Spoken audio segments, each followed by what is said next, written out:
આજની વાર્તા છે ગુલદસ્તો, જે પુસ્તક મનનો માળોમાંથી લેવામાં આવી છે. ફૂલોની એક દુકાને સવારમાં જ એક માણસ આવી ચડ્યો. બહાર પાર્ક કરેલી એની વૈભવશાળી કાર એ અતિ શ્રીમંત હશે તેની ચાડી ખાતી હતી. દુકાનમાં આવી તેણે એક ખૂબ જ સુંદર ગુલદસ્તો પસંદ કર્યો. આંગડિયા દ્વારા પોતાની માતાને ફૂલો મોકલવાની વ્યવસ્થા દુકાનદાર જ કરી આપે એ માટે એણે આંગડિયા ખર્ચ પણ ચૂકવી આપ્યો.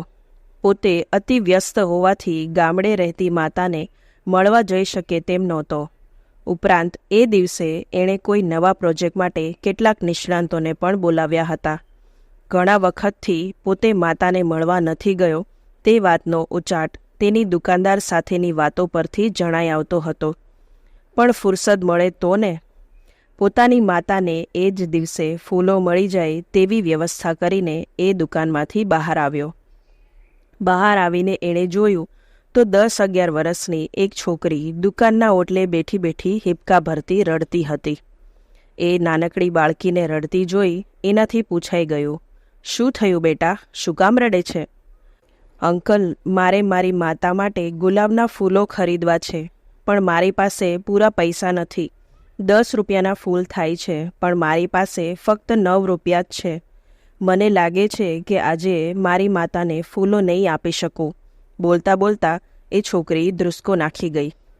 માતા પ્રત્યેની એ છોકરીની લાગણી જોઈને એ માણસનું હૃદય દ્રવી ગયું. છોકરીનો હાથ પકડીને એને દુકાનની અંદર લઈ ગયો.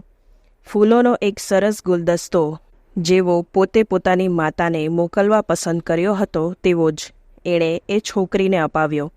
છોકરી તો ફૂલ મળતા જ એ માણસનો આભાર માનીને આંસુભરી આંખે બહાર દોડી ગઈ. પેલા માણસે ફૂલોના પૈસા ચૂકવ્યા, પછી બહાર આવ્યો. જુએ છે તો પેલી છોકરી રસ્તાની સામેની તરફ આવેલા કબ્રસ્તાનમાં ઊભી હતી.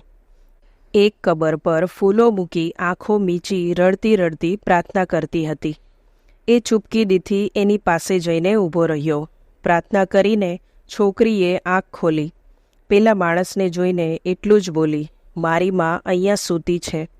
સ્તબ્ધ થઈ ગયેલો એ માણસ ધીમે પગલે કબ્રસ્તાનમાંથી બહાર આવ્યો.